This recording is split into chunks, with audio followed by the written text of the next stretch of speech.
है लाखों गुना सुजान। सोच सोच थक जात हूँ किमि होगा कल्याण। श्री प्रभु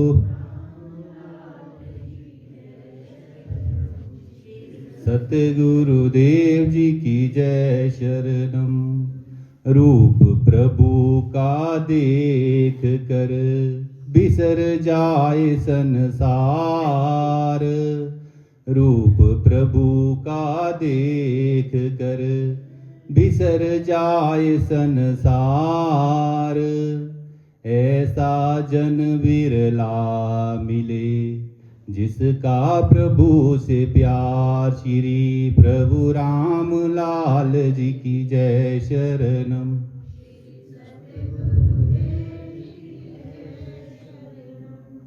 ना फुर्सत ना वक्त है ईश भजन के हेत। ना फुर्सत ना वक्त है ईश भजन के हेत। फिर नर सर को धुनत है बनता है जब प्रेत। श्री प्रभु राम लाल जी की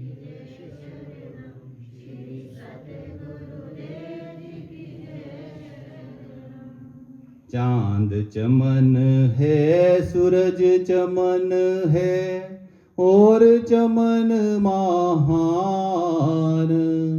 सेवक चमन सतगुरु चमन और चमन भगवान। श्री प्रभु राम लाल जी की जय शरणम। श्री सतगुरुदेव जी की जय शरणम। प्रभु जी के भक्ति स्वरूप बंधुओं के चरणों में मुझ तुझ जीव का लाख लाख नमन। गुरु जी के चरणों में लाख लाख नमन। सौभाग्य से आज सत्संग में आने का शुभ अवसर प्राप्त हुआ और कुछ कहने के लिए गुरु जी ने कहा हम इतने बड़े विद्वान तो नहीं हैं कि आप लोगों को ज्ञान उपदेश दे, ज्ञान बांट सके। हम कोई ज्ञानी नहीं है, हम कोई विद्वान नहीं है। और विद्वानों के मुख से, गुरुदेव के मुख से सुने हुए वचन कुछ याद रहते हैं, कुछ भूल जाते हैं। उनको मैं आप लोगों के समक्ष रखने की कोशिश करूंगा। मुझसे कोई गलती हो तो उसको क्षमा करना। हम सत्संग में आते हैं और हम बड़े भाग्यशाली जीव हैं जिनको सत्संग मिला है। सबको सत्संग नहीं मिलता है, सबको गुरु की शरण नहीं मिलती है। योगेश्वर प्रभु रामलाल जी महाराज की कृपा से सब कुछ चलता है। उनके बिना एक पत्ता भी नहीं हिल सकता है। उनकी आज्ञा के बिना एक पत्ता भी नहीं हिल सकता। हम एक क्षण भी, हमारा जो श्वास चल रहा है, हमारे जो प्राण चल रहे हैं, अगर वो चाहे तो एक सेकंड में बंद हो सकते हैं।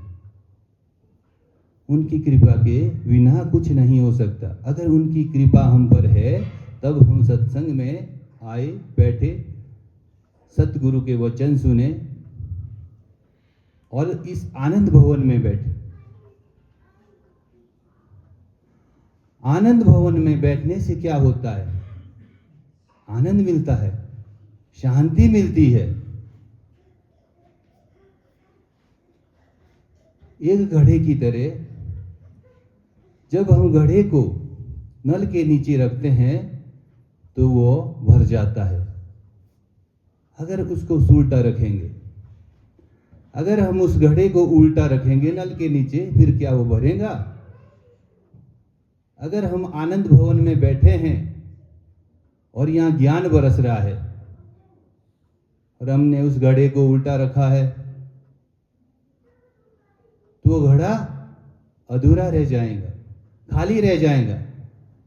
वो शीतल तो रहेगा। क्यों रहेगा? क्योंकि उसके ऊपर पानी पड़ रहा है, बरस रहा है, पानी पड़ रहा है और बरस रहा है, शीतल रहेगा। जब तक नल के नीचे रखेंगे तब तक शीतल रहेगा। जब नल से निकाल देंगे फिर वो और तपने लगेगा। ऐसे ही हमारा साहब है। हम आनंद भवन में बैठे हैं, अगर तो हमने घड़ा उल्टा रखा है तो ज्ञान से भर रहा है। अगर वो घड़ा उल्टा रखा है फिर हमारे को शांति तो होगी। ऐसा नहीं है कि शांति नहीं होगी, शांति होगी। पर हम जब यहाँ से बाहर जाएंगे फिर से और अशांत हो जाएंगे। यहाँ तो क्या होता है, महाराज जी का दिव्य स्वरूप यहाँ स्थापित हुआ। अनेक देश के कोने कोने से लाइक, कमेंट, शेयर हुए। जो वीडियो बनी थी, कमेंट आए। कल शाम को भी उड़ीसा से एक बहन जी का फोन आया था, लेकिन उनको हिंदी समझ नहीं आ रही थी और मुझे अंग्रेजी समझ नहीं आ रही थी।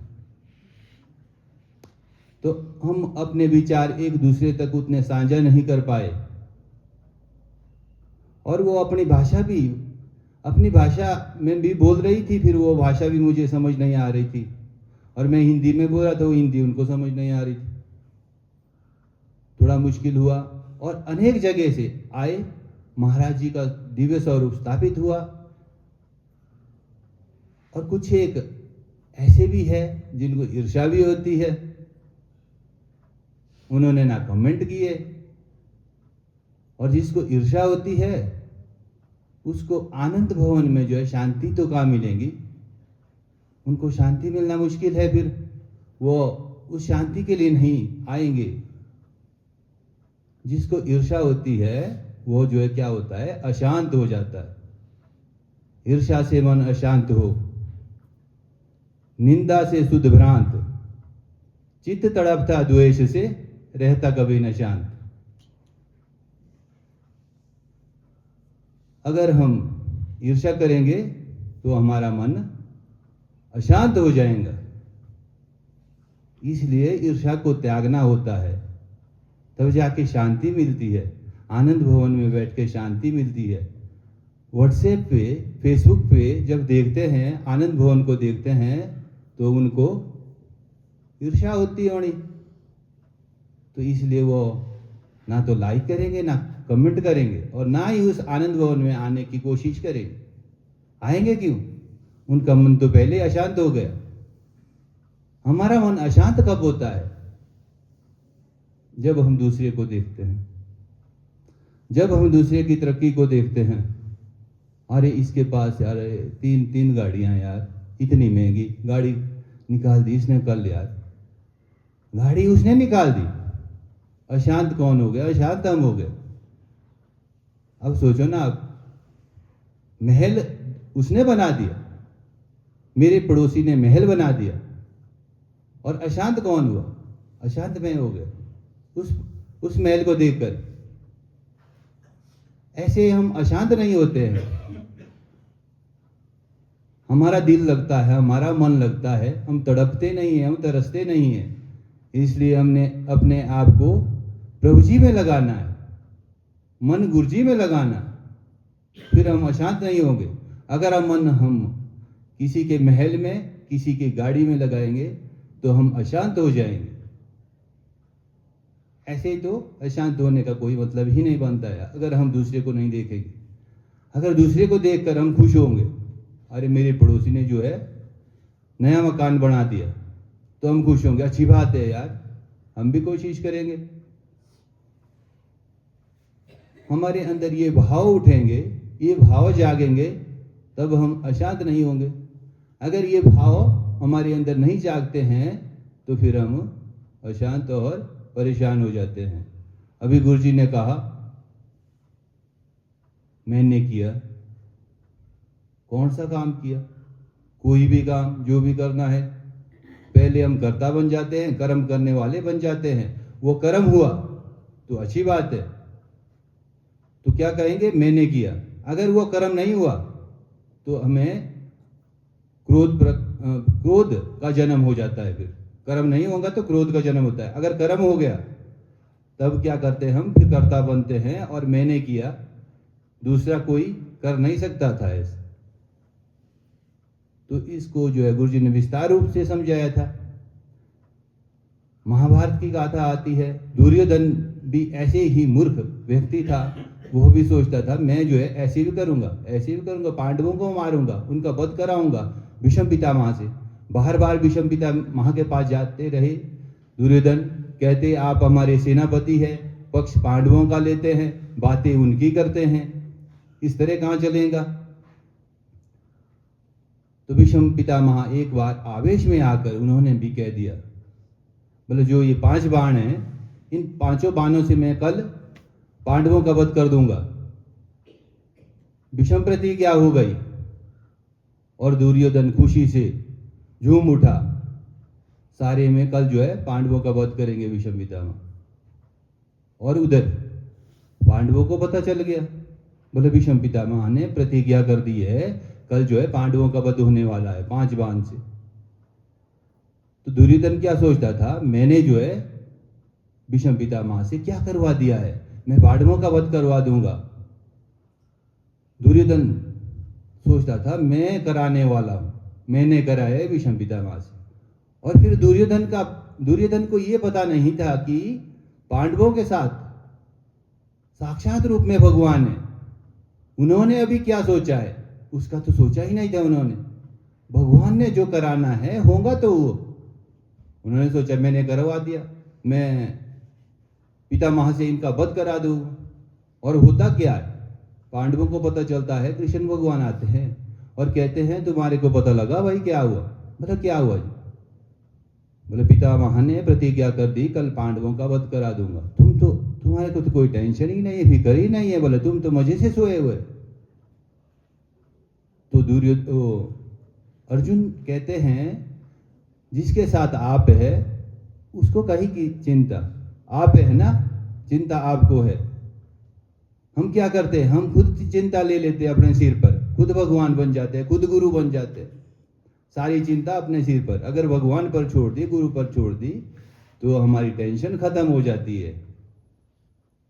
तो कृष्ण भगवान क्या करते हैं, द्रौपदी जी को अपने साथ तैयार करते हैं, बोला चलो बहू बन के, घूंघट ढाल के अभी चल पड़ो मेरे साथ। बोला आगे आगे द्रौपदी जी, पीछे पीछे कृष्ण भगवान दासी का रूप बना के, कपड़े पहन के, और भीष्म पितामह के दरवाजे पर पहुंचते हैं और उनको अंदर छोड़ते हैं। बोला प्रणाम करना है इनको झुककर, बोला इनको प्रणाम करना है और मुंह पर घूंघट रखना है।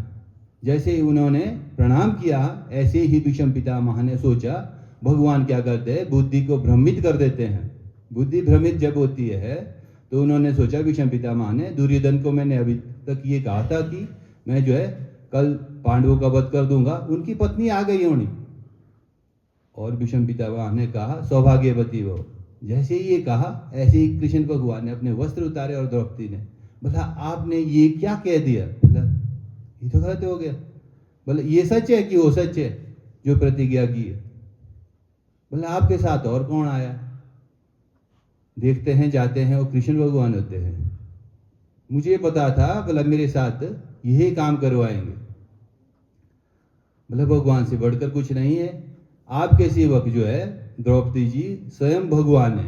आपके पतियों का कौन बाल विवाह का नहीं कर सकता है। अब जो मेरी प्रतिज्ञा थी वो तो एक हिसाब से अब आप झूठी समझ लो। अब बात ऐसी है, भले जो प्रतिज्ञा कृष्ण भगवान ने की थी कि मैं जो है शस्त्र नहीं उठाऊंगा, उसको भी मैं कल झूठी करने की साबित करूंगा। भले प्रभु आपको मंजूर है। कृष्ण भगवान ने कहा भला भगत अगर कुछ भी चाहे तो भगवान तैयार होते हैं। अगर आपकी सोच है तो कल ऐसे ही होगा।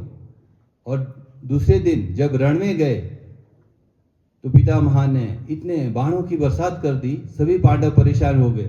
अर्जुन तो नहीं बाण उठा रहे थे, बोले मैं तो धनुष नहीं उठा रहे थे, मैं तो ये तो मेरे सारे ही अपने हैं, अपनों पर कैसे बाण चलाऊंगा। तो कृष्ण भगवान को सुदर्शन चक्र लेकर दौड़ना पड़ा भीष्म पितामह की ओर। और भीष्म पितामह ने कहा देखो प्रभु आपने भी अपनी प्रतिज्ञा तोड़ दी है। और अर्जुन गए बोला प्रभु ऐसा ना करो। उसके बाद जो है कृष्ण भगवान ने गीता का उपदेश दिया था अर्जुन को। तो ऐसे ऐसे होता है, हम क्या करते हैं, हम जो है कर्ता बन जाते हैं, मैं करने वाला हूं, हम करने वाले नहीं होते हैं। प्रभु जी ने जो कराना है, जो इन्होंने चाहा है वही होगा, जो हमने चाहा है वो जो है नहीं हो सकता। भगवान का चाहा कुछ और होता है और हमारा चाहा कुछ और होता है, और गुरु का चाहा कुछ और होता है। गुरु जो है अपने शिष्य के लिए अच्छा ही चाहते हैं, और हमें कैसे लगता है, हमें लगता है बुरा, अरे तितको तो गुरु जी ना बोली यार, ये तो गलत बोल दिया, जो मैं अपने मन में सोच रहा हूं ना, ये बोल देते तो अच्छी बात होती। तो हम आश्रम में आते हैं, आश्रम में जाते हैं, ये जो है गुरु का धाम, गुरु का धाम, जहां गुरु की शिक्षाएं मिलती है, जहां गुरु की शिक्षाओं पर चले, शिष्य गुरु की शिक्षाओं पर चलता है, वो गुरु का धाम होता है। और जहां गुरु की शिक्षा नहीं मिल, गुरु की शिक्षाओं पर नहीं चले जाता, वो जो शिष्य नहीं चलता है, वो जो है धीरे धीरे गुरु का धाम नहीं रहता है। जैसे हम तीर्थों पर जाते हैं, तीर्थों पर जाने से क्या होता है, हमारे पाप नष्ट हो जाते हैं। क्यों होते हैं? क्योंकि उन तीर्थों पर कभी कोई योगी तपस्या करते थे, तब जाके वो तीर्थ बने। ऐसे ही जो गुरु का धाम होता है, वहां भी तपस्या, गुरु महाराज जी ने तपस्या की, और अगर हम गुरु जी की शिक्षाओं पर नहीं चलेंगे तो वो गुरु का धाम नहीं रहता, वो धीरे धीरे खत्म हो जाता है। जैसे हमें सौभाग्य मिला अमृतसर जाने का, 3 साल पहले अमृतसर गए, तो अमृतसर जो प्रभु जी का जन्म स्थान है, जहां प्रभु जी रहते थे, तो उस घर में जो है अंदर खंडर जैसे हो रहा है। मतलब क्या हो गया वहां, माया का प्रभाव हो गया, माया बढ़ गई। जो जोशी जी है वो हमें सुना रहे थे, बोला बात ऐसी है जी, भक्तों ने पैसे दिए, बोले यहाँ जो है सुंदर आश्रम बना दो। तो एक भाई कहता है मैं बनाऊंगा, दूसरा भाई कहता है मैं बनाऊंगा। अब जो प्रभु जी की शिक्षा थी उसको जो है छोड़ दिया। योग का प्रचार और प्रसार करना है, चाहे झोंपड़ी में भी रहना है, माया में नहीं जाना है, तो वो योग का प्रचार और प्रसार सब कुछ छोड़ दिया, प्रभु जी की शिक्षा को छोड़ दिया। वहां जो है माया खड़ी हो गई। तो वो जोशी जी हमें सुना रहे थे, फिर उस दूसरे भाई ने बोला वहां पे स्टे लगा दी, अब ना तो ये मंदिर बन पा रहा है, ना हम यहाँ पे सत्संग कर पा रहे। तो ऐसे होता है। गुरु ना मांगे तेरी धन दौलत, गुरु ना पूछे तेरी जात, गुरु ना मांगे तेरी धन दौलत, गुरु ना पूछे तेरी जात, गुरु को प्रिय वो शिष्य जो सुने गुरु की बात। अगर हम गुरु की बात को सुनेंगे तो प्रिय शिष्य होगा, अगर गुरु की बात को नहीं सुनेंगे तो वो प्रिय शिष्य नहीं होगा। तो हमारा जो जन्म होता है, जन्म से हम फिर जवान होते हैं, पहले बच्चे होते हैं, उसके बाद जवान होते हैं, उसके बाद बुढ़ापा आता है। 3 अवस्थाएं होती है। तो बचपन क्या होता है, ये शास्त्री गुरु जी ने लिखा है, मछली वाले, उन्होंने लिखा है, भूल भुलैया भूल मती, बदलती रहती काल गति, योगेश्वर प्रभु रामलाल की शरण में पड़ मत मूढ़मती। बोला जो ये संसार है ये एक भूल भुलैया है, ये एक सपना है। जैसे सपना होता है ना, रात को सपना दिखता है तो हम जो है बहुत खुश हो जाते हैं, हरे कृषि पहुंचन, मैं जो गुरु जी के पास पहुंचा हूँ भाई। गुरुजी मेरे साथ चल रहे हैं, दिखते हैं किसी किसी को, हमें तो दिखते नहीं, हमें तो बहुत कम दिखते हैं, आप लोगों को भी दिखते होंगे। गुरुजी के साथ घूम रहा हूँ जी, यात्रा में जा रहा हूँ जी, वहाँ बैठा हूँ जी, उसके बाद नींद खुल जाती है, अरे मैं तो यहीं हूँ यार, मैं तो कहीं नहीं हूँ, या कोई बड़े महलों में घूम रहा हूँ या बड़ी गाड़ियों में घूम रहा हूँ। कई प्रकार के सपने दिखते हैं। ऐसे ही भूल भुलैया है ये संसार। हमारे प्राण निकले, शरीर यहाँ खुद आत्मा निकल जाती है। फिर क्या करना होता है हमारे को? भजन और सुमिरन, योग करना होता है। सेवा, सत्संग और सुमिरन। हम योग करेंगे तब जाके हमारा कल्याण है, नहीं करेंगे तो हमारा कल्याण नहीं है। भूल भुलैया भूल मती, बदलती रहती काल गति, योगेश्वर प्रभु रामलाल की शरण में बढ़ मत मूढ़ मती। क्या होता है? खेल खेल में बचपन गोया, एवं तरुणी संग में खोया। बचपन तो खेल खेल में खत्म कर देते हैं हम, और जो जवानी आती है उस समय तो इंसान ये सोचता है मेरे से बढ़कर तो दुनिया में कोई है ही नहीं ना, मैं तो कुछ भी कर लूं, मैं तो कैलाश पर्वत भी उठा लूं। जब आदमी जवान होता है वो हिम्मत नहीं हारता है, तो भगवान को जो है उस टाइम वो भी भूल जाता है। बचपन भी खत्म और जवानी भी खत्म। खेल खेल में बचपन गोया, एवं तरुणी संग में खोया, मौज मस्ती में पड़ा तू सोया। बड़े मौज मस्ती से लंब पड़ो टांगा टांग तो उसको ये पता नहीं है क्या रे भगवान को भी याद करना है।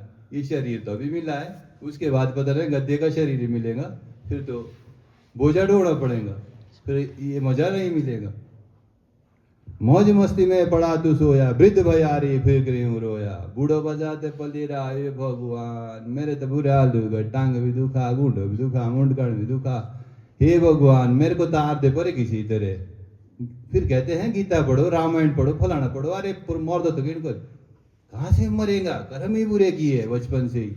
इसी जन्म का देखो आप, अगले जन्म तो देखा ही नहीं, अगले जन्म का क्या क्या किया। और मौज मस्ती में पड़ा तू सोया, वृद्ध बयारे फिर क्यों रोया। बुढ़ा हो जाता है फिर क्या होता है? अंग गले और केश पले, जो हमारी अंग होते हैं, अंग होते हैं, ये जो है गलने लगते हैं। गुंडे बजे लामे लगाए हाड़ के वास्ते, हाथों के भी, कोहनियों के भी, कमर के भी। अंग गले और केश पले, और जो हमारे बाल है वो सफेद सफेद होने लगते हैं। ये क्या होता है? ये भी भगवान का इशारा होता है। हमारा क्या होता है? दांत निकलने लगते हैं, फिर भगवान इशारा देता है तेरा समय आ गया है, अब भजन कर ले, प्रभु को याद कर ले। उसके बाद बाल सफेद होते हैं, बाल सफेद होते हैं तो फिर भी कहता है, फिर भी प्रभु कहते हैं कि अब तू भजन कर ले, समय तेरा खत्म हो रहा है, बाल सफेद हो गए, इशारा मिल गया। आदमी क्या करता है? ला काली मेहंदी दी होंगी है, सीधे बाल होती है, कहानी खत्म। बोले मेरे तो समय ही ना आया, अभी तो और काले हो गए दूसरी बार, अब तो इतना ही जीऊंगा। और गलत बात। उसके बाद अंग गल जाते हैं, बाल सफेद हो जाते हैं, कान कम सुनने लगते हैं, सुनाई कम देता है। फिर बुढ़ापे में कान सुने ना आंख खुले, फिर आंख से भी दिखाई भी कम देता है। पोले मुख के दांत गले, पोले मुख के दांत गले, और दांत जो है गलने लगते हैं, नीचे जो है लाड़ी छूटने लगती है। पढ़े ना कुछ भी बात पले, जब मेरे, जब बात ही कुछ पले न पड़ेगी, अब करो भगवान का भजन, अब करूं मैं योगा, तब थोड़ी ना होगा। जवानी में क्या किया? जवानी में तो पहलवान जो बना था। पढ़े ना कुछ भी बात बोले, थर थर करते चाल चले, साथ में ठिठुरते हैं और साथ में चलते हैं। लकुटी थाम के हाथ धरे, हाथ में डंडा किया और फिर बड़े मजे से चलते हैं। हमारा जब बुढ़ापा आता है, बुढ़ापे की बात है, चाहे कह दे बात भली, फिर भी सबको क्यों गली। सियाणा बेचारा आज से पूछे लाल, आज मेरी आश मेरे पास बैठ जा, तू दो चार पूछे छुड़ो होता को। अरे वो जो आला दे किश्ता गए दे भूख दिमाग खराब काला से वो एक टंग तड़वी बिबड़वी ये लाउट पका चाली पूछे ला सा, कोई ना बैठे किसके पास। फिर चाहे कह दे बात भली, अच्छी बात भी कहेगा, फिर भी सबको क्यों खली, किसी को भी वो बात फिर पसंद नहीं आती है, अरे पता नहीं कहाँ से लगाऊं, ये टोली को है फूके ये कुछ के शुरू है और जगह बैठ जाओ। भूल भुलैया भूल मती बदलती रहती काल गति, भूल भुलैया भूल मती बदलती रहती काल गति, योगेश्वर प्रभु रामलाल की शरण में पड़ मत मूढ़मती। योगेश्वर प्रभु रामलाल की शरण में पड़, अभी भी समय है, जब वो समय आएगा तब जो है बड़ी मुश्किल हो जाएगी, समय कम बचेगा और बुढ़ापे में होगा कुछ नहीं। अगर आप जवानी से योगा करेंगे तो 100 साल तक हिलेंगे नहीं, 100 साल की उम्र में भी उसी प्रकार योग करते रहेंगे और भगवान को याद करते रहेंगे। अगर नहीं करेंगे तो बुढ़ापा इस तरह का आता है। और अंत में मैं एक बात कहना चाहूंगा। अब गुरुजी ने अभी जगन्नाथ कहा था, तो जगन्नाथ के बारे में मैं सुना देता हूँ। मेरे पूज्य माता श्री की 14 संतान हुई थी। 14 संतान में से हम 4 जीते हैं और 10 पहले होते जो थे, भला पता नहीं भूत लगा है, प्रेत लगा है, क्या लगा है, वो लगा है, सो लगा है, जीते ही नहीं थे। जैसे एक हो गया मर गया, फिर दूसरा हो गया वो भी मर गया, फिर तीसरा हो गया वो भी मर गया, फिर चौथा हो गया वो भी मर गया। उसी तरह फिर 10 तो मर गए, फिर हम 4 जीते, 2 बहनें 2 भाई है। तो क्या होता है, जब मैं माँ के गर्भ में था तो माता श्री को ध्यान में कोई साधु महात्मा आते हैं, मतलब सौपन में। उस समय एक कमरा था और उसका बरंडा नीचे ही था और नीचे डंगर होते थे खलियान में, और ऊपर मम्मी सुना रही थी मेरे को बचपन की आदत तेज रहती है। तो बोला ऊपर मैं सोई थी, दिन की बात है, रात की नहीं है। ऊपर मैं सोई थी बरामदे में, नीचे वो डंगर थे, 10-12 डंगर थे और चारों तरफ से फिर वो लंगरिया लगाते थे। और बोला ऊपर मैं सोई थी और नीचे डंगर थे। और फिर सौपन में एक बाबा आते हैं और कहते हैं, बोला बेटे आपका जो ये बेटा होगा इसका नाम जो है नाथ रखना, आगे पीछे जो भी रखेंगे नाथ जरूर रखना, तब जाके ये जिएगा, या तो बड़ा मुश्किल है। तो मम्मी को तो यही डर था कि पता नहीं अब मुश्किल है, 10-12 तो मर गए, ये भी नहीं जिएंगे तो अच्छी बात नहीं। जैसे ही बोला आप ऐसा करो, इसका नाम ऐसे रखना, और डंगर आपके परे चले गए। साथ में एक पड़ोसी का खेत था, बोला उसके खेत में चले गए, वहाँ जौ बीजे है, उनको खा रहे, उठ जाओ जल्दी। और बोला नींद से जागी, देखा रे ऐसी गुण नहीं वाकई, देखा वो डंगर वाकई उस खेत में गए हुए। फिर गए और डंगर लाए और वो बंद किए। उसके बाद बोला जब तेरा जन्म हुआ फिर हमारे दिमाग में कुछ नहीं आ रहा था, फिर तेरा नाम जगन्नाथ रखा। इसी के साथ वो सच्चिदानंद महाप्रभु श्री रामलाल पूर्ण पार ब्रह्म भगवान की जय।